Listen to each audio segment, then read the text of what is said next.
Помочь школьникам освоить комплекс специальных физических упражнений, позволяющих самостоятельно, без чьей-либо поддержки, улучшить состояние своего опорно-двигательного аппарата. Вот главная задача проекта «Будущие врачи детям», который инициирован Ингушским региональным отделением Союза женщин России.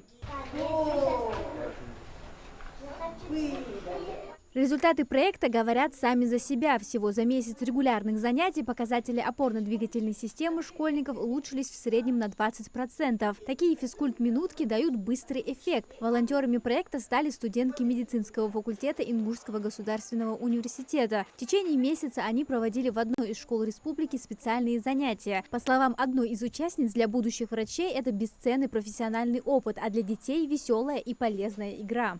Данный проект принес пользу не только детям, а также и взрослым. Мы вступили в проект под названием «Будущие врачи-дети», который в дальнейшем даст пользу всем детям избавиться от сколиоза. География деятельности Союза женщин продолжает расширяться. Новые отделения открываются по всей республике, в том числе и на базе современного медицинского центра «Новомед», что позволяет привлекать еще больше экспертов и волонтеров. В конце учебного года организаторы планируют провести повторный мониторинг здоровья детей. Внедрение этого проекта в школах будет улучшать как психическое, так и физическое здоровье наших детей.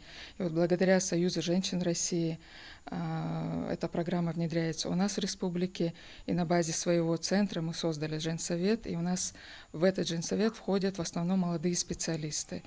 И тем самым пропагандируется и здоровый образ жизни. Участники проекта уверены, если сделать такие разминки постоянной практикой в школах, это позволит вырастить здоровое и физически активное поколение. Проект «Будущие врачи детям» – наглядный пример того, как инициатива, поддержанная властями и экспертами, приносит пользу будущему. Амина Зязикова, Хасан Евлоев, Магаз 24.